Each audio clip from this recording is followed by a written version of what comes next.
Most of us know the broad outline of a heart healthy life: exercise, eat better, manage stress, get enough sleep, don't smoke, keep an eye on your blood pressure. None of this is exactly breaking news. The trouble is that these recommendations often arrive packaged as a complete lifestyle renovation. Suddenly, you're supposed to exercise every morning and cook every meal from scratch and meditate like a monk and sleep 8 flawless hours, which nobody I know does, and then develop a close personal relationship with heart healthy foods. And that's really a lot to ask on a Monday. But your heart doesn't require perfection like that. It responds to patterns, and patterns are built from small choices repeated often enough to become ordinary. So today, we're continuing our series on micro habits, tiny behaviors that are easy to begin and easy to repeat, and capable of becoming something much more meaningful over time. This time, we're focusing on the heart. I'm Jay, and this is Somnilopod.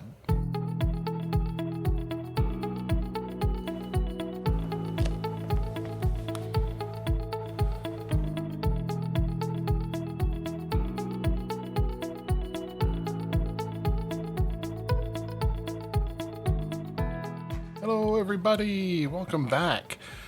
Thank you so much for joining me today. I'm telling you, it's a hot one here in the United States. I live in Tennessee, and it is just a bit of a scorcher here, as well as every place else. I just had to run to the grocery for a little bit to get some heart healthy foods, don't you know? Well, there may have been a bag of potato chips in there, so don't hate me. But heart disease usually doesn't develop because of one meal, or one bag of chips, or one stressful day, or one week spent on the couch watching an entire season of something you barely remember. Risk develops over time. Blood pressure, cholesterol, blood sugar, inflammation, physical activity, and sleep, all of those things help shape cardiovascular health. In fact, the American Heart Association brings these factors together in what it calls Life's Essential 8. And that includes 4 health behaviors: eating well, being active, avoiding nicotine, and getting healthy sleep, and 4 health measures: weight, cholesterol, blood sugar, and blood pressure. The important word here is not essential, it's life. These are long-term patterns, not a 30-day challenge you complete before returning to normal. Micro habits work because they lower the amount of motivation required to begin. Instead of telling yourself, I have to get in shape, you decide to take a 5-minute walk. Instead of declaring that you'll never eat processed food again, you check the sodium on one item before you put it in the cart. I did buy the low sodium potato chips, by the way, just so you know. Small actions like that create less internal resistance, and once an action becomes familiar, you can expand it, but you don't have to expand it before it starts helping. Let's look at 6 heart healthy micro habits that can fit into a real life. First one we've already mentioned: walk 5 minutes after a meal. Adults are generally encouraged to get at least 150 minutes of moderate intensity activity each week, along with muscle and strength training activity on a couple of days, 2 of those days. That's a valuable goal, but it can sound enormous when you're starting from very little. So don't begin with 150 minutes. Begin with 5. Choose one meal, lunch or dinner. They tend to work especially well. And take 5-minute walk afterward. Walk outside, around your building, through the house, or down the driveway. The location really matters less than the decision to get up and move. Now, 5 minutes may not feel like exercise, but that's actually part of the charm. It's difficult to argue that you don't have 5 minutes. Once you're moving, 5 may occasionally become 10, but 5 still counts. Your short periods of activity can contribute to your weekly total. Regular movement supports blood pressure control, blood sugar regulation, your cholesterol levels, and your cardiovascular fitness. It also interrupts the long stretches of sitting that have become common in modern life. If walking isn't safe or comfortable for you, choose another accessible movement, seated marching, gentle cycling, water exercise, or a few minutes of standing and moving your arms. The best activity is one that your body can safely perform and your life will allow you to repeat. Attach it to a dependable cue, as with all micro habits. When I finish lunch, I'm going to walk for 5 minutes. That's a habit. That's not a vague intention. Second one I really like, add before you subtract. Healthy heart eating. The advice often begins with a list of everything you should remove. Less salt, less saturated fat, less added sugar, less processed food, less. All of that less can make dinner sound a little bit more like a disciplinary hearing than a meal. So start with addition instead. Once a day, add one heart-healthy food to support something you're already eating. Add berries to breakfast. Put a handful of greens in a sandwich. Add beans to soup. Keep an apple where you can see it. Add frozen vegetables to a convenient dinner instead of waiting for the evening when you'll suddenly become someone who lovingly prepares 12 separate ingredients. Eating patterns such as the DASH plan emphasize vegetables, fruits, whole grains, beans, nuts, fish, poultry, and lower fat dairy, while limiting foods in high sodium and saturated fat and added sugar. DASH stands for Dietary Approaches to Stop Hypertension. But it doesn't require unusual ingredients or a separate kitchen. The micro habit is simply this: what plant can I add to this meal? You aren't trying to create a flawless plate. You're making a plate you were already going to eat slightly better. The improvement may eventually crowd out something less helpful without making every meal feel like a test of character. The third one is to perform a sodium check. Sodium can raise blood pressure in people who are really sensitive to it. And much of the sodium we consume doesn't come from the salt shaker. It's already present in packaged foods, in restaurant meals, and sauces, and soups, and deli meats, and frozen entrees. Trying to calculate the day's sodium can become tedious. So begin with a single comparison. When you buy one regularly used packaged food, look at the nutritional label. Compare two versions and choose the lower sodium option when the difference is meaningful and the food still works for you. Don't forget to check the serving size. A package that looks like one serving may actually contain 2 or 3, because apparently nutrition labels enjoy a little bit of mischief. The National Heart, Lung, and Blood Institute recommends that a heart-healthy eating pattern limits sodium to less than 2,300 milligrams per day. Some people may be given a lower target by their healthcare professional. You don't have to memorize every number in your kitchen, today. Start with the foods that you mostly eat. A modest reduction in sodium, and the sodium you consume several times a week, can matter more than finding a perfect substitute for something you eat twice a year.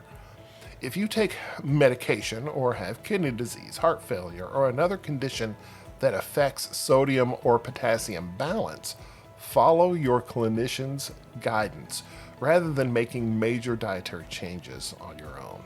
High blood pressure is often called a silent condition because it may cause no noticeable symptoms. You can feel perfectly normal while your heart and blood vessels are working against more pressure than they should. If your clinician has recommended home monitoring, make the measurement useful. And I think this is an important thing for everybody to learn. We've seen so many instances on television shows and movies of people taking blood pressure that some people may not necessarily know how to do it the right way. So before checking your pressure, sit quietly for about 5 minutes. Keep your back supported, your feet flat on the floor, and your arms supported at heart level. Now, this is important because this gives your body a time to sort of maintain stasis, to get back to the baseline. And that's really where you want to see it. You don't want to be running around, then sit down and immediately take your blood pressure. And once you do that, once you've settled for about 5 minutes, then go ahead and take your blood pressure, use the appropriate sized upper arm cuff, and then just record that result. One isolated reading doesn't tell the entire story. Blood pressure changes with activity, stress, pain, and caffeine, and even the urgent need to use the bathroom. A consistent record can help your healthcare professional see the pattern more clearly. Attach the check to an established routine. Perhaps after using the bathroom in the morning and before breakfast or medication, if that's the schedule your clinician recommends. The microhabit isn't obsessively checking all day. It's measuring correctly and consistently enough to provide useful information. And never stop or change blood pressure or heart medication based on home readings without speaking with your prescribing clinician. Now, I've mentioned stress numerous times because, this is basically a podcast about sleep and wellness. Stress is not a moral failure, and most of us can't simply remove it from our lives. There are jobs, bills, family, health concerns, and a 24-hour news cycle that apparently is designed to keep the nervous system hovering somewhere between irritated and alarmed. But we can give the body brief opportunities to come down from that state. Choose one transition in your day: arriving home, finishing work, getting into the car, or preparing for bed. Before moving into the next activity, pause for a couple of minutes. Let your shoulders drop, unclench your jaw, just breathe slowly and comfortably. Allow your exhale to last a little bit longer than the inhale. Don't strain or hold your breath to try to force yourself into immediate serenity. This isn't a promise that 2 minutes of breathing will prevent heart disease. It's a practical interruption, a way to notice tension before carrying it into the next 6 hours of your life. The larger benefit may come from what the pause prevents. It may make you less likely to pour the second drink automatically, or raid the kitchen from stress, or take the day's frustration to bed with you. Sometimes a micro habit helps directly. Sometimes it creates enough space to make the next decision more deliberate. And speaking of a deliberate decision, set a bedtime alarm. We usually use an alarm to tell us when to get out of bed. A bedtime alarm reminds us that sleep requires an entrance ramp. Sleep is now included in the American Heart Association's essential measures of cardiovascular health. Most adults need somewhere in the range of 7 to 9 hours per night. That doesn't mean 7 to 9 hours of merely occupying a mattress while watching television or negotiating with your thoughts. It means allowing enough opportunity for actual sleep. Set an evening reminder about 30 minutes before you intend to begin getting ready for bed. And when it goes off, lower the lights. Finish the small task and begin moving towards sleep. This is essentially important when bedtime tends to drift because one or more episodes becomes two, or a quick look at your phone turns into a guided tour of every bad decision humanity has ever made that day. Poor sleep and untreated sleep disorders can affect blood pressure, glucose regulation, inflammation, and cardiovascular health. Loud snoring, witness pauses in breathing, gasping during sleep, persistent insomnia, or significant daytime sleepiness deserve professional attention. Now, a bedtime routine is valuable, but it isn't a substitute for evaluating for a possible sleep disorder. Now, the last episode, or the last point I want to make, is, I think, one of the most important. Choose one of these and not all 6. At this point, you may be tempted to begin every single one of these habits tomorrow, and I appreciate that enthusiasm. It's also how we turn micro habits into another oversized self-improvement project. Choose one. Pick the habit that feels almost too easy. That 5-minute walk, that one piece of fruit or vegetable that's added, or the sodium comparison, or just a 2-minute pause. You repeat that one behavior until it starts to feel like it's a part of the furniture. Then when you're ready, add another and be specific. I'm going to take better care of my heart. It's a worthy intention, but your brain can't perform an intention. It can perform this. After I put my lunch plate in the sink, I'll take a walk for 5 minutes. That has a cue, an action, and a clear finish line. Caring for your heart after 40 doesn't have to begin with fear, and it doesn't require you to reinvent yourself. Your heart has been working for you every minute of every day, through every job and relationship, and loss and celebration and sleepless nights. It deserves attention, but it doesn't demand perfection. A short walk matters. A slightly better meal matters. And knowing your blood pressure matters. Protecting your sleep, it matters. No single micro habit is a magic pill. The power comes from repetition. Small choices become familiar. Familiar choices become patterns. And those patterns quietly change the direction of your health. So choose one small thing you can do today. Your heart doesn't need a grand gesture. It just needs a relationship that lasts. I hope you've learned something today. I know I have. I really, really like the idea of adding before subtracting.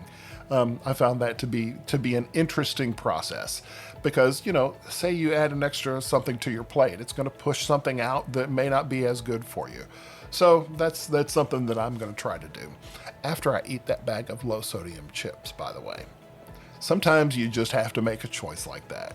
It's necessary. It's not the best choice, but sometimes you do have to allow for that. So I will be looking at that for myself.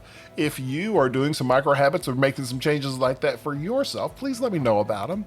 You can touch base with me at j@somnilopod.com, or you can reach me through Facebook or through YouTube. So until we talk again, please remember to make sleep a priority. Thank you so much.